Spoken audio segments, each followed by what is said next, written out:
Olá, somos a turma de Medicina Veterinária na disciplina de Parasitologia e hoje vamos iniciar uma apresentação sobre o parasita Echinococcus granulosus. Serão abordados nessa apresentação os seguintes temas: agente patogênico, ciclo biológico, epidemiologia e fatores de risco, manifestações clínicas, diagnósticos, estratégia de controle e profilaxia e qual a relevância do parasita na saúde pública. Vou iniciar falando sobre o agente etiológico Echinococcus granulosus, que é um parasita cestoide e pertence à família Taeniaceae, porém a menor delas, medindo cerca de 2 a 7 milímetros. O Echinococcus granulosus é o principal responsável pela doença equinococose cística ou hidatidose, uma zoonose grave.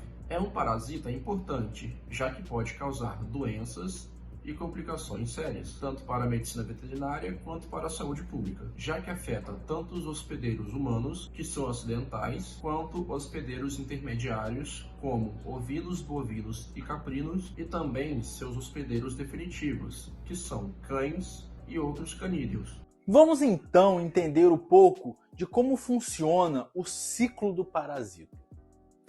Ele é um parasito cestoide, um tenídeo, que vai ter a sua formação, a sua distribuição de forma heteroxena, então ele vai precisar de mais de dois, vai precisar de pelo menos 2 hospedeiros, sendo o hospedeiro definitivo, ao qual vai desenvolver a fase adulta do parasito, e o hospedeiro intermediário, que vai desenvolver a fase larval deste parasito.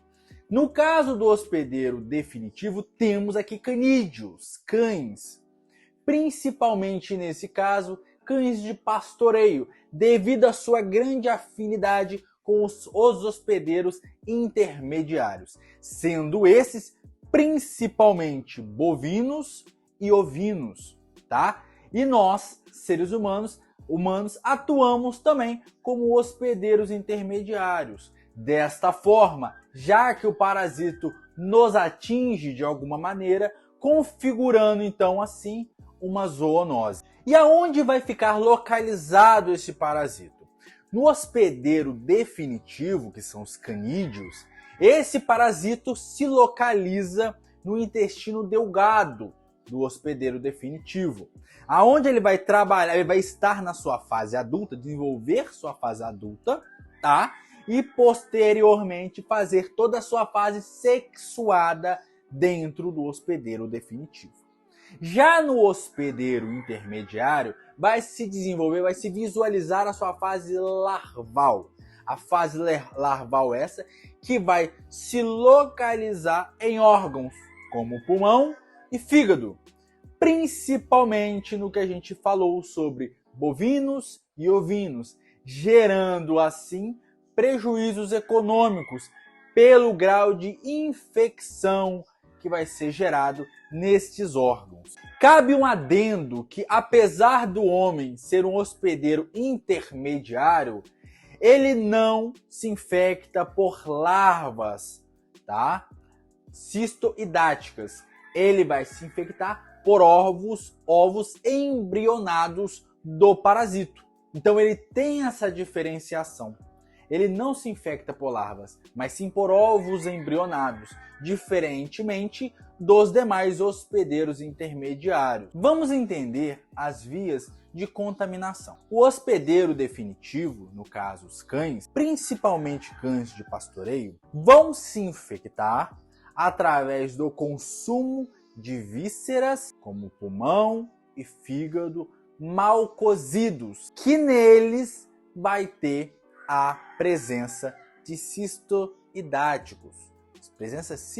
Larvas cistoidáticas. Então, dessa forma, após consumir essas vísceras mal preparadas, essas larvas no seu interior, no seu trato intestinal, vão se transformar, vão atingir a sua maturidade adulta, tá? Alcançando na altura do intestino delgado a sua fase adulta, aonde através dos cólex, onde existe a presença de rocela, vão se fixar já como o parasito formado, tá? E vai iniciar sua fase reprodutiva. A fase reprodutiva da teníase, do cestoide, vai acontecer de forma que ela vai gerar uma proglote grávida que, posterior à sua formação, vai eliminar novos cistos, novas proglotes via fezes, tá? Ao meio externo. E no meio externo, essas proglotes serão consumidas de forma passiva, de forma acidental, pelos hospedeiros intermediários. No caso, possivelmente ovinos e bovinos vão consumi-las e dessa forma reiniciando esse ciclo, aonde ela vai ter em si a sua fase larval e o mau preparo dessas vísceras cria a contaminação novamente do hospedeiro definitivo. E o que essa contaminação larval de cistoidático acarreta ao meio econômico de ovinos e bovinos? Vai acarretar de maneira que esses órgãos vão ficar completamente tomados, de forma sendo destinados ao descarte pela sua repugnância, tá? Um exemplo de um órgão contaminado, tá? Infestado por cisto idático, tá? Da teníase. Então ele fica impossível de ser ingerido. Porém, o mau uso destes órgãos contaminados para tratar de canídeos gera esse ciclo todo de contaminação. Nós, enquanto seres humanos, se consumirmos um fígado como esse, não nos infectamos. Porque nós não nos infectamos pela fase larval do parasito, mas sim pela fase de ovos embrionados. Então, se comermos, não nos infectaremos. Porém, pela sua repugnância, é incontestável que ninguém vai comer algo assim. Eu sou o Guilherme, eu vou falar um pouco da epidemiologia.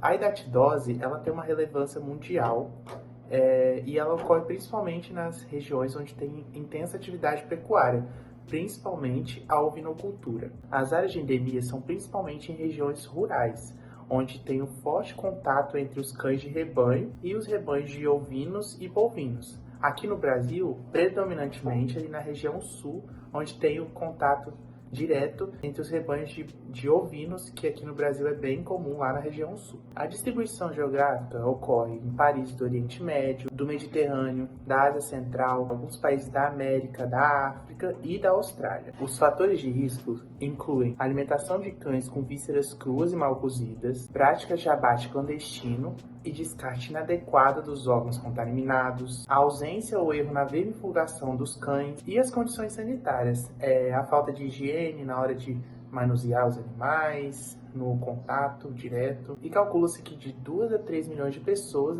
já estão contaminadas no planeta, sendo que esse número cresce anualmente. Sobre as manifestações clínicas da doença. Nos cães, que são os hospedeiros definitivos, geralmente são assintomáticos. Eles vão tolerar a presença do parasita no seu intestino. Mas em algumas raras exceções, acontece quadros de diarreia e vômito, quando a propagação do parasita é muito alta no organismo, só que sem sinais clínicos aparentes. E nos ovinos, suínos, equinos, bovinos, que são os hospedeiros intermediários, raramente vão provocar sinais clínicos em vida. Normalmente isso é detectado apenas depois da morte do animal, onde são feitas as inspeções sanitárias. Em humanos, a doença costuma ser silenciosa, mas as complicações graves elas começam quando os cistos crescem ou se rompem. O fígado é o local mais afetado, causando dor abdominal, aumento de volume e icterícias. Nos pulmões pode gerar tosse, eliminação de sangue, falta de ar e dor torácica. E de forma menos comum, a doença pode comprometer o cérebro e pode causar dor de cabeça, convulsões. Nos ossos pode ocorrer dor e fraturas, e nos rins, sangue na urina. E outros sintomas gerais, como febre baixa, cansaço e alergias também podem ocorrer. O Echinococcus granulosa é um parasita que causa a hidatidose e o diagnóstico varia conforme o hospedeiro. Nos animais, né, em cães, o exame a ser feito, na verdade, é para ser procurado os ovos, né, do parasita em questão, que é chamado de PCR para detectar o DNA do parasita. Já nos herbívoros, como bois, ovelhas, que normalmente são os cistos, né, infelizmente, na verdade, são descobertos somente no abatedouro durante a inspeção das vísceras dos animais, né. Nos humanos, o principal método de imagem, né, é o ultrassom no fígado, e a primeira escolha também a ser feita é a tomografia ou ressonância, né, para confirmar se há ou não cistos no fígado. A sorologia tem como o teste de ELISA, né, que ajuda a detectar anticorpos, mas não diferencia uma infecção antiga de uma atual. O diagnóstico definitivo é a análise da areia hidática obtida pela aspiração do cisto, mas esse procedimento é invasivo e precisa de ser feito com muita cautela, né? Em resumo, o diagnóstico depende muito do hospedeiro, né, combinando exames laboratoriais, de imagem e, em alguns casos, né, procedimentos muito invasivos, que têm em grande o seu risco. As estratégias de controle e profilaxia da hidatidose, a vermifugação, né, nos cães, uma vermifugação regular, no caso, de 1 a 3 meses, também na área que ele habita, né, nos rebanhos. Temos a inspeção veterinária e o descarte seguros de vísceras contaminadas dos animais. E a vacinação, é claro, em ovinos, que ajuda também muito a conter a infecção. E já na saúde pública destaca-se também, né, a educação sanitária e os programas de vigilância e combate ao abate clandestino, que também é um dos fatores. E a importância também da higiene pessoal, como lavar bem as mãos, frutas, hortaliças e isso. Em resumo, o controle da hidatidose depende da soma de medidas em cães, rebanhos e na comunidade para interromper o ciclo do parasita. Em relação à saúde pública, a hidatidose é um desafio. Primeiro, no caráter zoonótico, por se tratar de uma zoonose trazida por cães, principalmente no meio rural, cães de pastoreio, ela vai estar de muito fácil acesso a esses produtores rurais e pessoas que ali no meio transitam. Esse é o primeiro fato. Na questão ocupacional, as pessoas, os profissionais que lidam na área de abatedouros estão diretamente expostas a esse contato. Porque apesar de ser uma zoonose, apresentar no seu ciclo larval, no órgão atingido, uma repugnância que gera também uma questão econômica, um prejuízo econômico por ter que ser feito o descarte de vísceras, ela não apresenta, a princípio, nenhum sintoma adjacente nos hospedeiros, tá? Principalmente os hospedeiros intermediários, como é o caso dos bovinos e ovinos. Então esses animais seguem a linha de abate e somente lá, dentro do abatedouro, com aquele risco ocupacional dos trabalhadores ali, gera um risco de contaminação ali, via ocupacional. E via econômica é realmente o descarte de vísceras, que não vão ser consumidas devido à sua repugnância.